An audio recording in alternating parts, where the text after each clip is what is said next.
ठीक है, जरा आप बताना शुरू करें।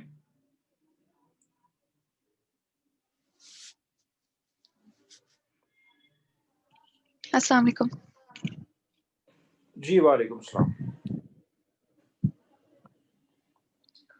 शुरू से मुझे बताऊं आप सारा? बता दें, मुझे आप तीनों डिसऑर्डर्स बता दें बारी बारी।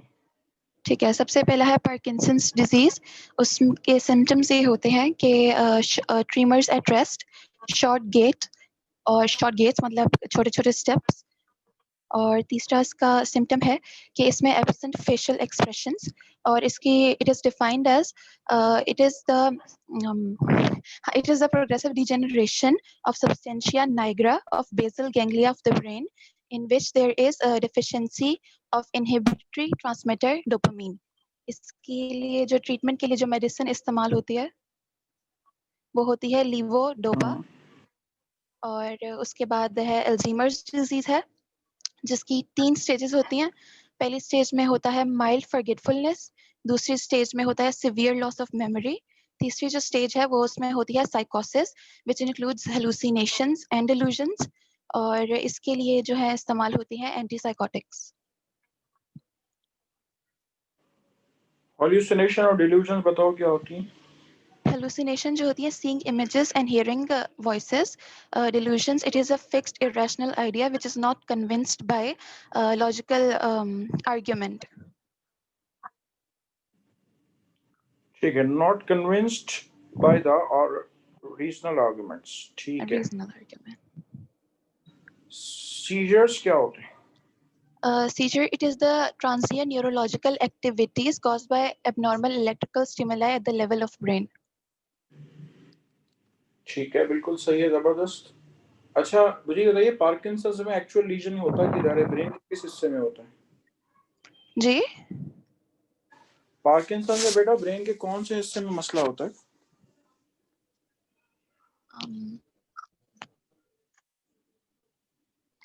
ब्रेन का मैंने एक पार्ट बताया था ना जिसमें इसमें ब्रेन की जो डोपामाइन बिल्कुल लो है बेसल गैंग्लिया मौजूद होते हैं, तो उसकी ब्रेन के कौन से पार्ट में मलीजन होता है। बेसल गैंग्लिया ही आपने बताया था।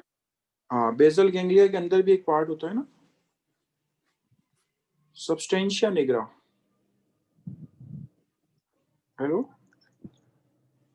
याद आया। जी जी सब्सटेंशिया जी जी, वो निग्रा तो ऑफ डेफिनेशन में था। हाँ जी बेसल गैंग्लिया ऑफ। हाँ ठीक है, अच्छा शायद मैंने मिस किया हो तो इसलिए मैंने दोबारा पूछा है। जी। चलें, तो ये आपके पास है एपिलेप्सी, ठीक है। अच्छा, एपिलेप्सी की एक लफ्ज में पैथोलॉजी बता दो कि दो न्यूरॉन्स जो उनमें से इलेक्ट्रिकल मैसेजेस जा रहे हैं वो आपस में क्लैश किस वजह से कर रहे होते हैं, because of the loss of insulation. Good, insulatory loss of layer जो होती है इंसुलेशन उसकी। उसकी लॉस की वजह हाँ, से। इंसुलेटरी लेयर कौन सी होती है। Myelin sheath. इंसुलेशन कौन सी लेयर करती है, माइलिन शीट करती है, ठीक है। और माइलिन शीट के अंदर भी कई लेयर्स होती हैं, एपिन्यूरियम, पेरिन्यूरियम, ठीक है।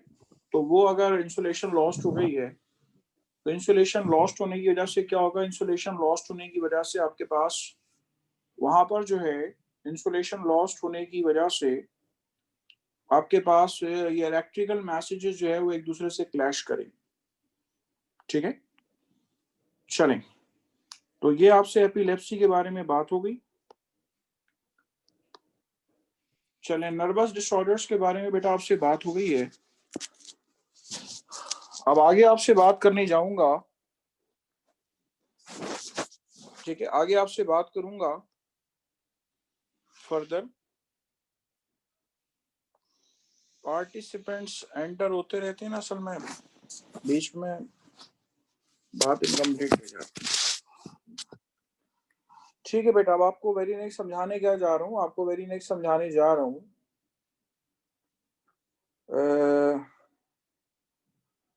नर्व इम्पल्स ट्रांसमिशन और नर्वस मैसेज ट्रांसमिशन आपको बताने जा रहा हूँ। बिस्मिल्लाहिर्रहमानिर्रहीम।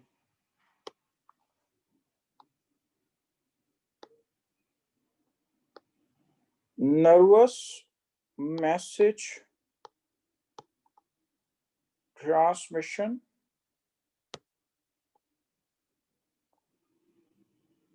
या इसको हम नर्व इम्पल्स ट्रांसमिशन का भी नाम देते हैं, ठीक है। नर्व इम्पल्स ट्रांसमिशन का भी नाम देते हैं इसको।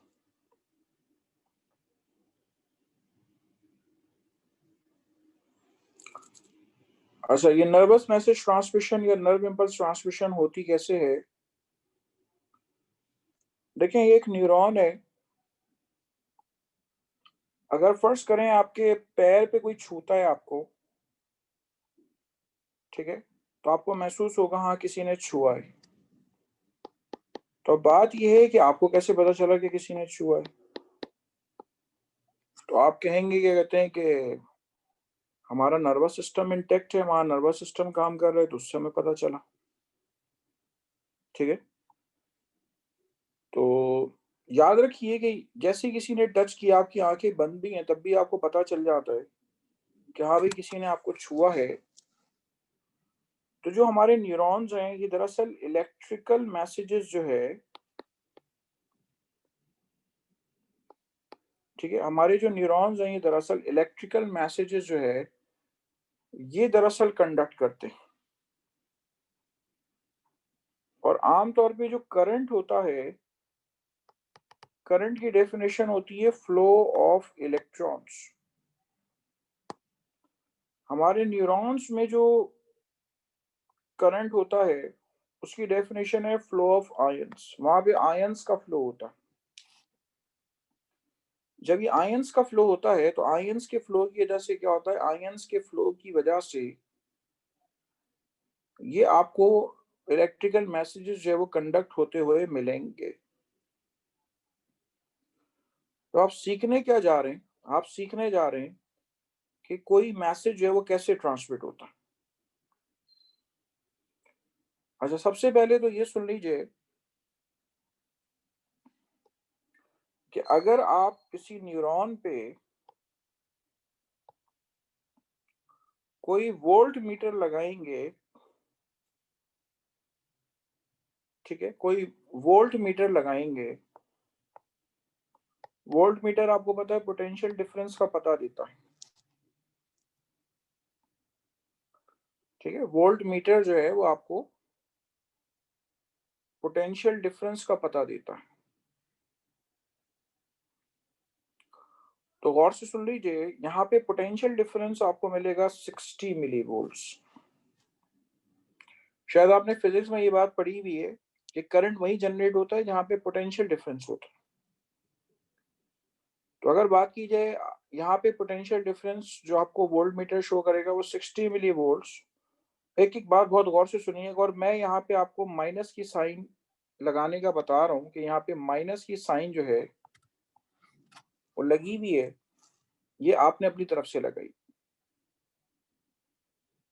ठीक है, ये माइनस साइन क्या इंडिकेट करती है? सबसे पहली बात, ये -60 मिली वोल्ट जो है ये कहलाती है रेस्टिंग मेम्ब्रेन पोटेंशियल। ठीक है, ये कहलाती है रेस्टिंग मेम्ब्रेन पोटेंशियल।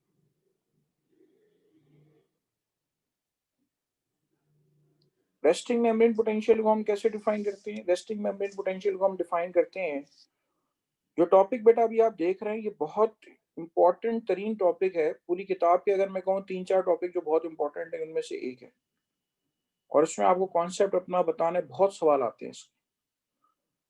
आज की क्लास में जितना हो जाए, ठीक है, तो मैं बहुत आराम आराम से आपको याद करवाते हुए आगे बढ़ूंगा। ठीक है, तो मेरी एक एक बात आपने याद करनी। और मैं कभी भी एक बच्चे से पूछ के ये फीडबैक सबके लिए नहीं ले सकता। क्या एक बच्चे ने मुझे बता दिए, सूफिया ने, जहरा ने, इमन आगा ने, इनने मुझे, मनाइल ने मुझे बता दिया है, तो मैं समझूंगा हाँ सबको आ गया, ऐसा नहीं है। ठीक है, जरूरी नहीं है कि हर एक को इन लोगों जैसा ही आता हो। ठीक है, मैं सिर्फ ये जो फीडबैक ले रहा होता हूँ इसलिए ले रहा होता हूँ कि मेरी आवाज से कम्युनिकेट हो रही थी कि नहीं, या नेट का कोई प्रॉब्लम तो नहीं था, तो मुझे सेटिस्फेक्शन हो जाता। ठीक है, बहुत गौर से सुनिएगा जो बात आगे करने जा रहा हूँ।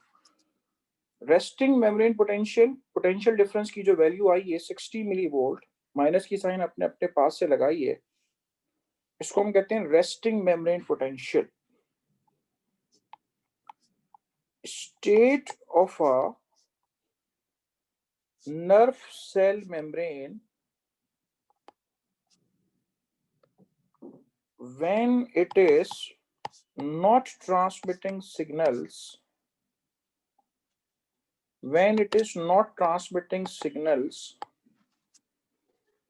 or in the state of rest,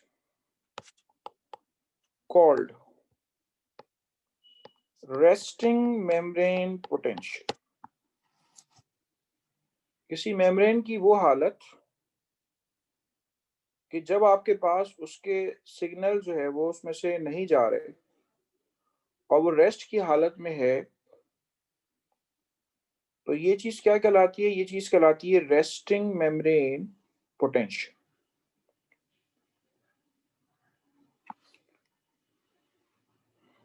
करें ये नोट करें, फिर मैं आपको बताता हूँ माइनस की साइन हमने क्यों लगाई।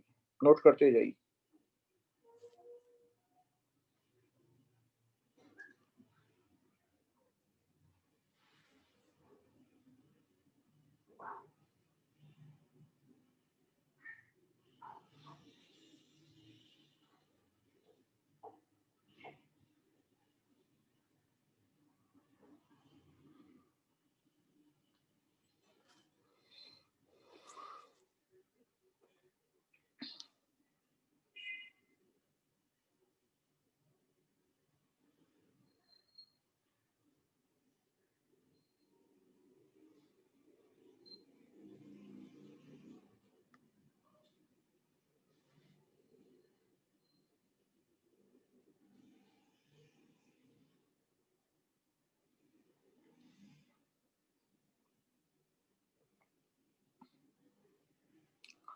चले, अब इसके बाद मैं आपको क्या बताने जा रहा हूं।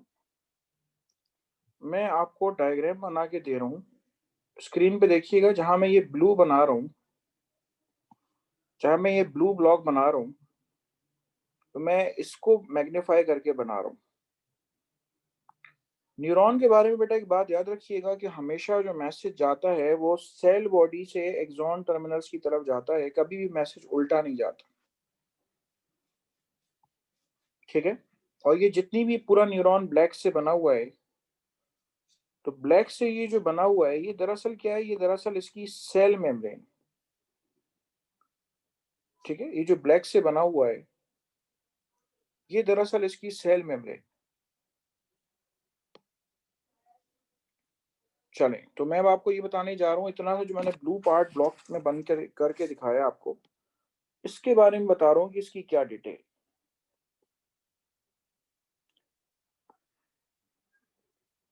जो ब्लैक से मैंने सेल मेम्ब्रेन दिखाई है, तो वो दरअसल सेल मेम्ब्रेन होती है लिपिड बाइलेयर।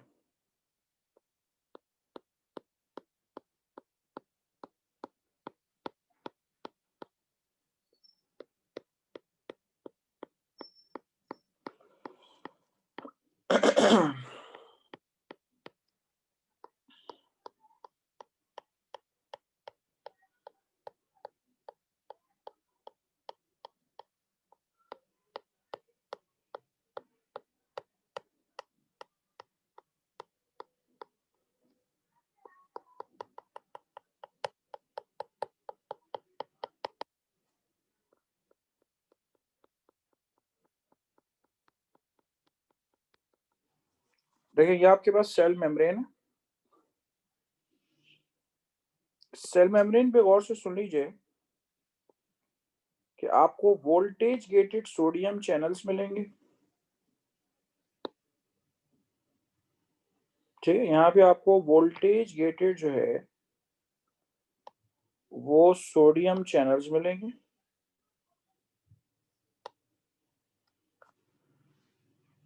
यहाँ पे आपको वोल्टेज गेटेड पोटाशियम चैनल्स मिलेंगे, जो मैं ब्लू से बना रहा हूँ।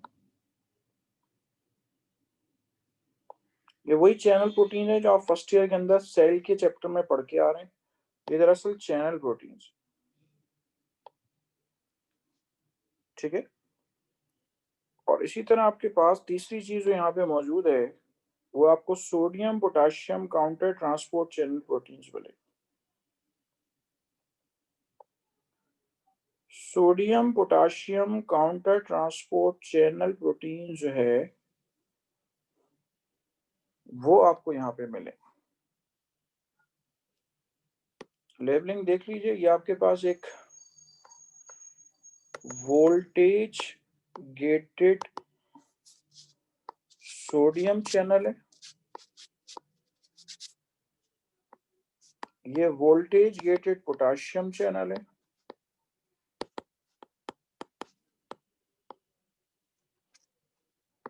ठीक है, और ये वाला मौजूद है सोडियम पोटाशियम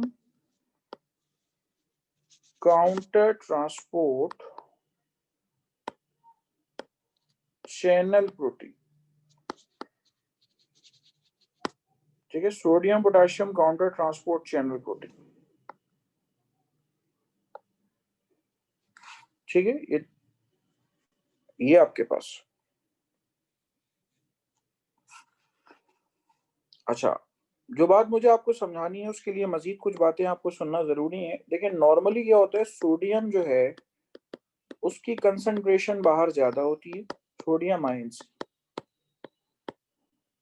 ठीक है, ये सेल मेम्ब्रेन के बाहर, यानी कि जो मैंने आपको पीछे एक्सॉन दिखाया था उसकी सेल मेम्ब्रेन के बाहर सोडियम की कंसंट्रेशन ज्यादा होती है, और पोटाशियम आयन जो है उनकी कंसंट्रेशन अंदर ज्यादा होती है,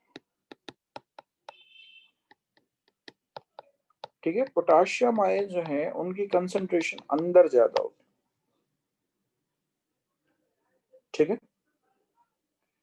अच्छा, अब आपको जिनकी केमिस्ट्री जो है वो सही है तो उनको ये बात पता होगी। देखें, सोडियम और पोटाशियम एक ही ग्रुप से बिलोंग करते हैं पीरियोडिक टेबल में, तो तकरीबन जो इलेक्ट्रोनेगेटिविटी सोडियम की है वही पोटाशियम की भी है, ठीक है, तकरीबन आपके पास 0.9 और 0.8,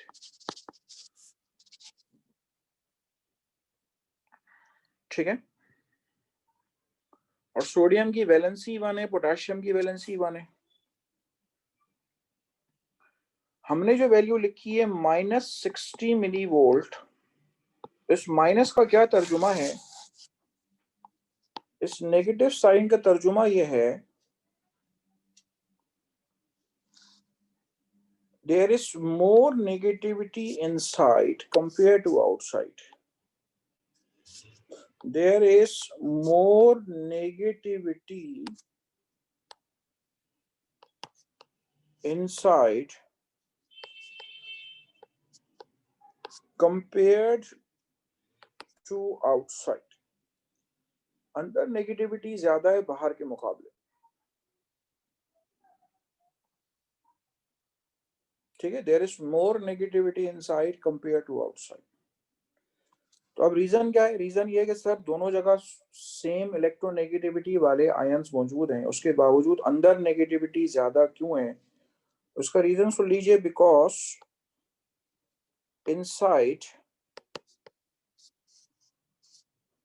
inside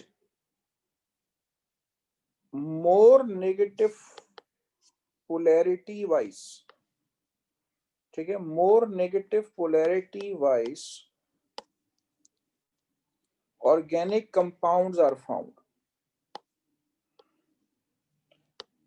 Organic compounds are found, polarity के लिहाज से ऐसे ऑर्गेनिक कंपाउंड जिनकी पोलैरिटी नेगेटिव है वो अंदर आपको ज्यादा मिलते हैं, इस वजह से अंदर जो है वो नेगेटिविटी ज्यादा होती, ठीक है, that's why there is more negativity inside compare to the outside,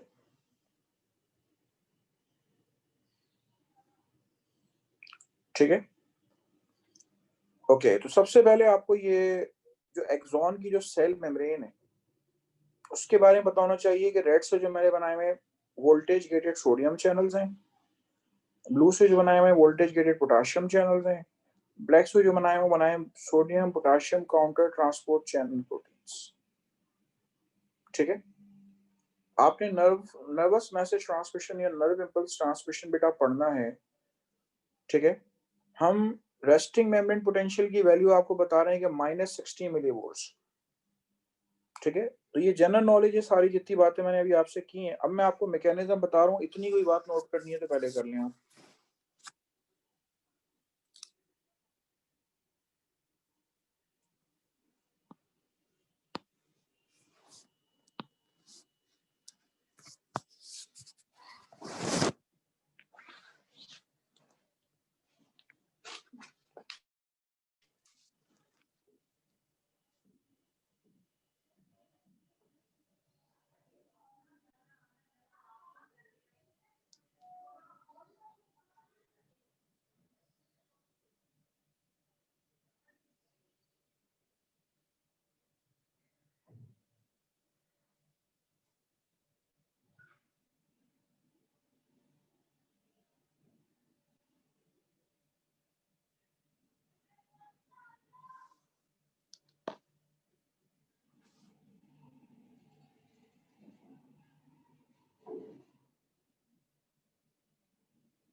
चलें इसके बाद आइए फर्दर। आपको मैंने ये सारी बातें बताकर दरअसल मैंने आरएमपी की डेफिनेशन आपको पक्की कराई है कि state of a nerve cell membrane when it is not transmitting signals और in the state of rest called resting membrane potential. ये वाली जो मैंने आपको बातें बताई, ठीक है। State of a nerve cell membrane when it is not transmitting signals और in the state of rest called resting membrane potential. Normal value जो है हर लिविंग की अलग अलग है, ठीक है। ह्यूमंस की बात करें तकरीबन -60 मिली वोल्ट्स की जो है वो उसकी वैल्यू है रेस्टिंग हालत में। चलें इसके बाद आइए फर्दर। अब मैं आपको मजीद मैकेनिज्म की तरफ लेके जा रहा हूँ, ठीक है। मैं आपको मजीद मैकेनिज्म की तरफ बेटा लेके जा रहा हूँ। आपने सीखना क्या है? आपने सीखना है action potential.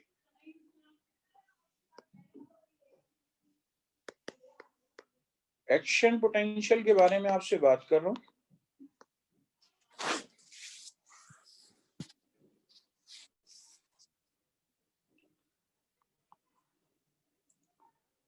Change of membrane potential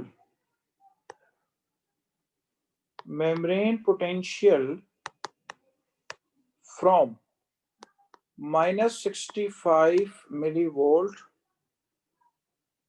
to +40 millivolt and then back to the -65 millivolt by the movement of sodium and potassium ions called action potential। Action potential के आपको दो स्टेप्स मिलेंगे। एक स्टेप कहलाता है डीपोलराइजेशन और दूसरा स्टेप कहलाता है रीपोलराइजेशन, ठीक है। एक स्टेप कहलाता है डीपोलराइजेशन और एक कहलाता है रीपोलराइजेशन। और से सुनिएगा, डीपोलराइजेशन में वैल्यू -65 मिलीवोल्ट से पहले 0 होती है और फिर कहां चली जाती है? +40 मिलीवोल्ट तक चली जाती है। और रीपोलराइजेशन में क्या होता है? +40 मिलीवोल्ट से जो वैल्यू है वो 0 पे आती है और फिर दोबारा से -65 मिलीवोल्ट तक आ जाती है। तो इसको क्या नाम देते हैं? इसको हम नाम देते हैं डीपोलराइजेशन एंड रीपोलराइजेशन,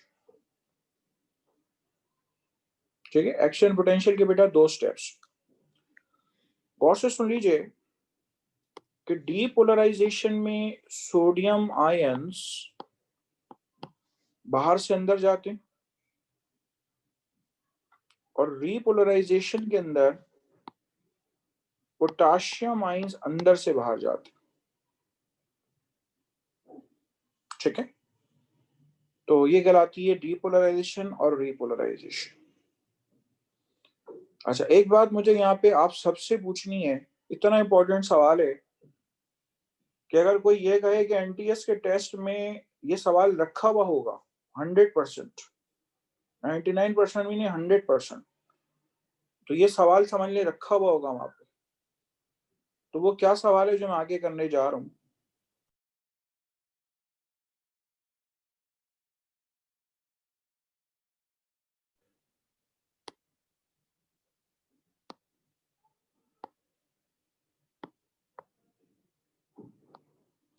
और ये सवाल कितनी बार आया है? और वो सवाल क्या है? वो सवाल ये है कि फैसिलिटेटेड डिफ्यूजन क्या होती है? आप में से कोई मुझे बताएगा, what is the facilitated diffusion?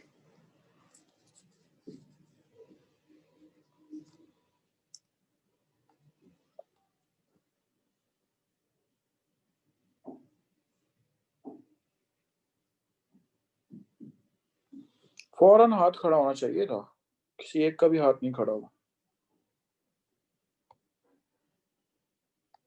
जी बेटा बताइए फैसिलिटी डिफ्यूजन क्या होती है?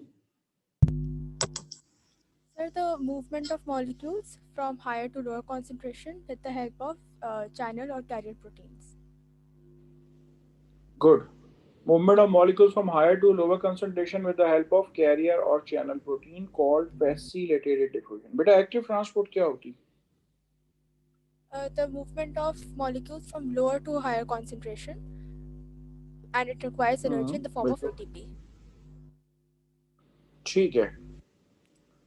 तो यहाँ पर जो हम अब बात करेंगे, गुड, यहाँ पे हम इन दोनों की बात करेंगे जो मैंने अभी आपसे पूछा है, सुफिया से भी मैंने अभी पूछा, ठीक है। तो ये चीज जो है अब हम इसकी बात करने जा रहे हैं। डीपोलराइजेशन में और से सुन लीजिए, सोडियम आयन, पहले जबानी बता रहा हूँ, सोडियम आयन्स फैसिलिटेटेड डिफ्यूजन के जरिए अंदर जाएंगे और रीपोलराइजेशन में पोटेशियम आयन्स फैसिलिटेटेड डिफ्यूजन के जरिए बाहर आएंगे, ठीक है। तो ये मैं आपसे बात करने जा रहा हूं आगे, ठीक है। Next slide.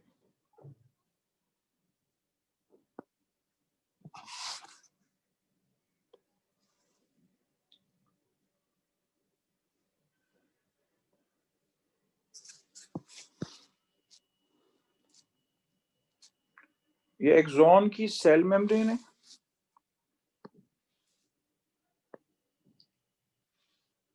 Voltage gated sodium channels,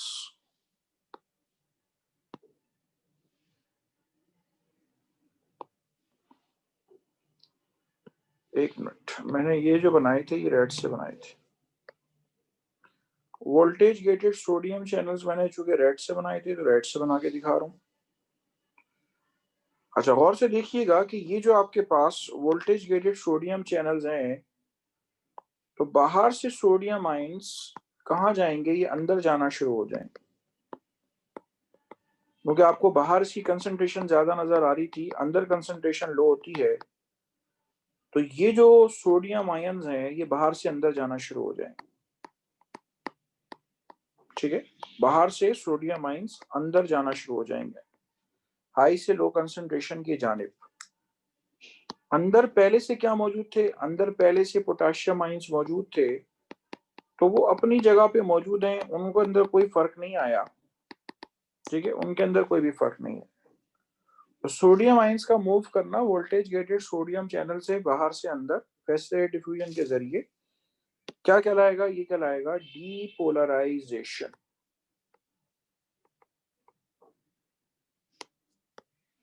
ठीक है। ये क्या कहलाएगा? ये कहलाएगा डीपोलराइजेशन। डीपोलराइजेशन को हम डिफाइन करेंगे, movement of sodium ions from outside to inside. एक मिनट, डीपोलराइजेशन को डिफाइन करेंगे, चेंज ऑफ मेम्ब्रेन पोटेंशियल, जो मैंने अभी आपको पीछे लिख के बताया है, change of resting membrane potential from -65 millivolt to 0 and then overshoot to +40 millivolt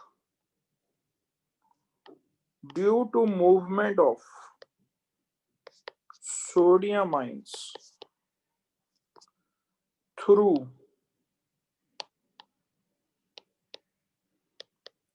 voltage gated sodium channel, ठीक है, through voltage gated sodium channel. ये क्या कहलाता है? ये कहलाता है डीपोलराइजेशन,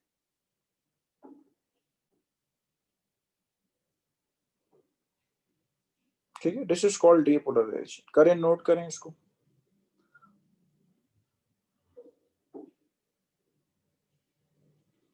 और ये जो सोडियम आयंस अंदर जा रहे हैं, ये जिस मेथड के जरिए अंदर जा रहे हैं, ये जा रहे हैं फैसिलिटेटेड डिफ्यूजन। फैसिलिटेटेड डिफ्यूजन क्यों है? फैसिलिटेटेड डिफ्यूजन इस वजह से है कि एक तो चैनल प्रोटीन इस्तेमाल हो रहा है, और दूसरा ये हायर से लोअर की तरफ जा रहे हैं। मैंने आपको पिछली ये वाली डायग्राम में आपको बना के दिखाया हुआ है कि बाहर सोडियम आपके पास ज्यादा होती है, अंदर पोटेशियम ज्यादा होती है। ठीक है, इस वाली डायग्राम में देख लें जब ये आपको स्क्रीन पे नजर आ रही है। This is called depolarisation.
चलें, अब उसके बाद आइए अगला स्टेप है आपके पास रीपोलराइजेशन। तो रीपोलराइजेशन में क्या होगा? रीपोलराइजेशन में बेटा होगा ये कि अंदर जो पोटेशियम आयंस मौजूद है, ठीक है, ये देखें, ये मौजूद है आपके पास वोल्टेज गेटेड पोटेशियम चैनल्स। अब ये जो पोटेशियम चैनल्स मौजूद हैं, अब अंदर जो पोटेशियम आपको नजर आ रहे हैं, ये पोटेशियम जो है अब ये अंदर से बाहर आना शुरू होगा। ये देखिए, ये मूव करेगा अंदर से बाहर। ये देखिए, ये पोटेशियम आयंस अब बाहर मूव कर रहा है through voltage gated potassium channels. ये जो पोटेशियम आयंस हैं ये आपके पास अंदर से बाहर आना शुरू हो।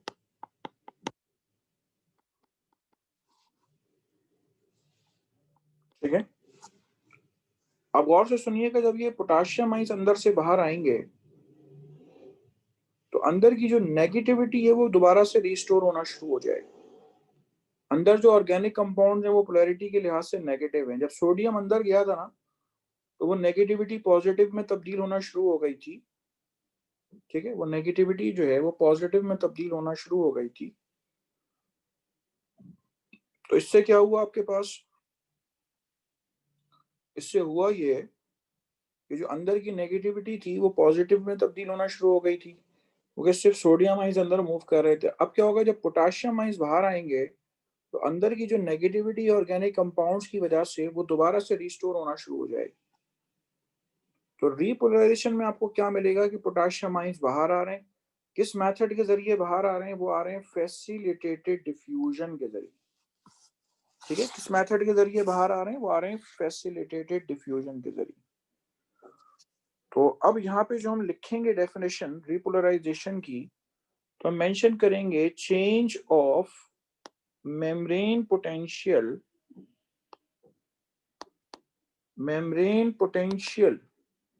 from plus 40 millivolts to 0 and then back to minus 65 millivolt and then back to minus 65 millivolt by the movement of potassium ions through voltage gated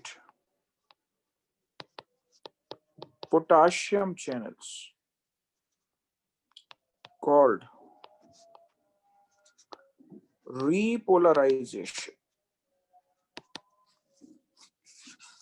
ठीक है, इसको हम क्या नाम देते हैं? इसको हम नाम देते हैं रीपोलराइजेशन।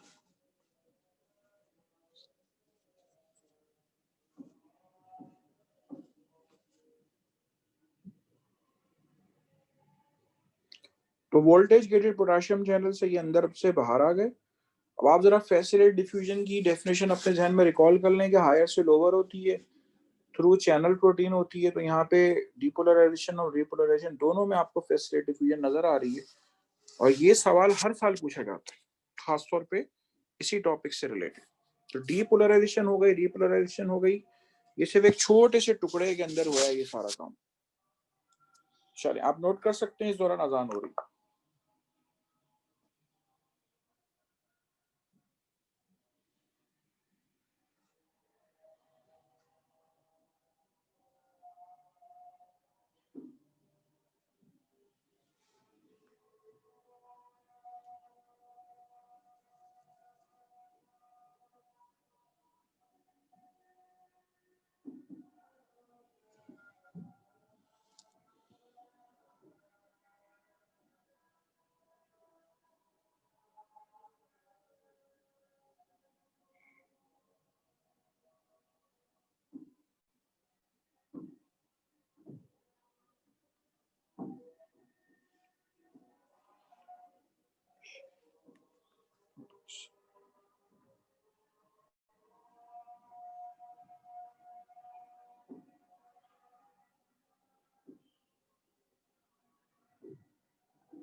पिछली सारी स्लाइडें आप देख लें।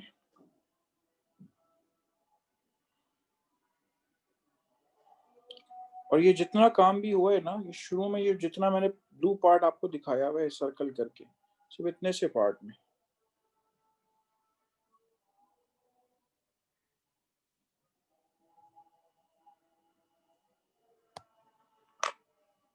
कोई सवाल करना है तो आप पूछ सकते हैं। इसके बाद साइनेप्टिक ट्रांसमिशन वगैरह बतानी है, वो लंबा चौड़ा है, ठीक है। कोई सवाल करना है तो पूछ लें यहाँ से।